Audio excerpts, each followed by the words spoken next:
Assalamualaikum warahmatullahi wabarakatuh. Perkenalkan, saya Mutia Farlina yang saat ini tergabung dalam tim pengajar Departemen Keperawatan Anak Maternitas Fakultas Keperawatan Universitas Andalas. Baik, kali ini kita akan coba memaparkan materi praktikum keperawatan anak dengan topik pengkajian fisik pada anak. Apa itu pengkajian fisik? Pengkajian fisik merupakan suatu proses pemeriksaan yang bertujuan untuk melihat abnormal ataupun normalnya kondisi tubuh pada anak. Pengkajian fisik pada anak tentu berbeda dengan orang dewasa, terutama cara dilakukannya pengkajian fisik tersebut. Ada beberapa hal yang perlu diperhatikan saat melakukan pengkajian fisik pada anak. Yang pertama, menciptakan suasana tenang dan nyaman. Hal ini bertujuan untuk meminimalisir ketakutan yang terjadi pada anak sehingga dapat menolak pemeriksaan. Yang kedua, menerapkan prinsip family center care, yaitu melibatkan peran dukungan orang tua. Biasanya anak usia 1-3 tahun dapat dibantu dalam pengkajian fisik ini dengan dipangku atau dalam pelukan ibu. Selanjutnya, anak usia di atas 3 tahun dapat melibatkan peran orang tua dengan di sisi dekat dengan anak, seperti itu. Nah, selanjutnya, pengkajian fisik ini dapat dilakukan menggunakan 4 teknik. Yang pertama, dapat menggunakan teknik inspeksi, yang kedua palpasi, yang ketiga perkusi, dan yang keempat adalah auskultasi. Yang pertama, inspeksi. Inspeksi ini bertujuan untuk melihat perubahan yang terjadi pada tubuh anak atau individu tersebut. Lihat dari sisi di sekitarnya juga, dapat dilihat juga dari satu organ tersebut, lihat dari sisi yang berbeda. Nah, yang selanjutnya yaitu palpasi, yaitu dilakukan untuk melihat perabaan dengan menggunakan telapak tangan ataupun jari yang bertujuan untuk melihat perubahan bentuk atau perubahan ukuran ataupun perubahan dari permukaan organ tersebut. Nah, selanjutnya itu perkusi. Perkusi tersebut dilakukan dengan menempelkan jari satu dengan melakukan ketukan, yaitu mengetahui perbedaan ketukan pada organ tertentu untuk melihat batas organ-organ tertentu dan adanya massa abnormal pada organ-organ tertentu, seperti itu. Selanjutnya yang terakhir adalah auskultasi, yaitu mendengarkan suara dengan menggunakan stetoskop. Kita dapat menggunakan stetoskop ya. Selanjutnya stetoskop ini dapat kita gunakan untuk mendengarkan suara pernafasan, suara bising jantung ataupun periklastik usus dan lain sebagainya.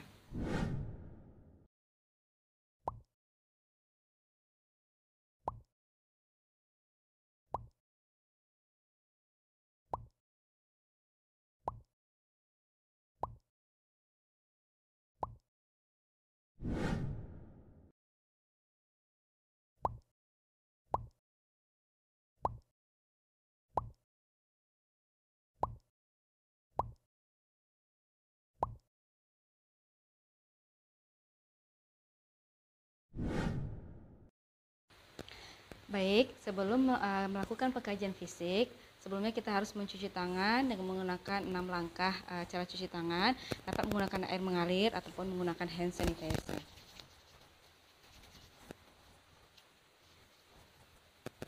Baik, yang pertama kita melakukan pengukuran antropometri, yaitu bertujuan untuk menilai status gizi pada anak. Yang pertama kita dapat menimbang berat badan anak dengan menggunakan timbangan injak ataupun timbangan digital. Perlu kita perhatikan dalam menimbang berat badan anak, anjurkan anak untuk tidak memakai sepatu ataupun alas kaki saat berdiri di timbangan. Selanjutnya dianjurkan juga anak menggunakan pakaian yang lebih tipis agar hasilnya jauh lebih akurat. Selanjutnya yang kedua yaitu mengukur tinggi badan anak.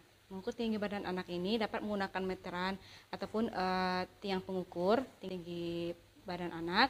Selanjutnya perlu diperhatikan juga saat mengukur tinggi badan ini, anak tidak menggunakan alas kaki apapun termasuk sepatu ataupun sandal.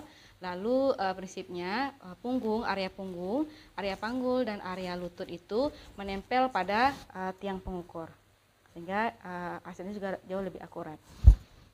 Baik, hasil interpretasi dari berat badan per tinggi badan ini untuk menentukan status gizi dapat kita nilai dari penghitungan Z-score pada tabel Z-score ya. Nah, baik. Selanjutnya yang ketiga yaitu melakukan pengukuran lingkar kepala. Nah, lingkar kepala ini dapat kita gunakan meteran Biasanya lingkar kepala ini pada anak usia 0 sampai 11 bulan itu dapat kita lakukan setiap 3 bulan. Nah, anak di usia di atas dari 11 bulan itu dapat dilakukan setiap 6 bulan sekali. Nah, prinsipnya dalam mengukur lingkar kepala ini, kita melingkarkan meteran pada kepala anak, lalu perhatikan posisi kepala yang paling belakang, yang paling menonjol. Nah, disitulah letak posisinya. Lalu kita lingkarkan sampai di atas telinga, telinga seperti ini, lalu di atas alis. Nah, nanti kita akan lihat pertemuannya di tengah-tengah seperti ini. Nah, disitulah kita bisa mengukur lingkar kepala anak. Nah, lingkar kepala anak itu berbeda-beda sesuai dengan usia anak gitu ya. Nah, bisa lihat pada tabel di samping ini. Pengukuran tanda-tanda vital yaitu melihat cara kerja organ vital tubuh dalam mendeteksi masalah kesehatan. Dapat dibagi menjadi 4. Yang pertama itu pernafasan, nadi, tekanan darah, dan suhu tubuh. Nah, yang pertama itu pernafasan. Kita perlu menginspeksi bagaimana pergerakan dinding dada ataupun pergerakan perut saat anak bernafas. Nanti akan kita hitung juga bagaimana frekuensi nafas, normalnya itu berapa. Selanjutnya bagaimana pola nafasnya, apakah nanti menggunakan otot-otot bantu pernafasan seperti itu. Nah, nilai frekuensi normal pernafasan pada anak dapat dilihat pada tabel di samping ini dari usia neonatus sampai usia 18 tahun. Nah, selanjutnya yang kedua yaitu nadi.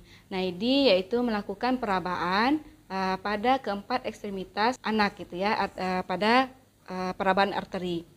Nah, nadi ini biasanya dapat kita lakukan pada nadi arteri radialis di sini seperti ini. Kita dapat menekan arterinya, menekan terlebih dahulu, lalu perlahan-lahan kita angkat, lalu kita hitung frekuensi nadinya berapa, bagaimana kedalamannya serta kualitas nadi tersebut. Nah, selanjutnya frekuensi nadi normal pada anak dari neonatus sampai usia 18 tahun dapat dilihat pada tabel di samping ini. Nah, selanjutnya yang ketiga yaitu melakukan pengukuran tekanan darah.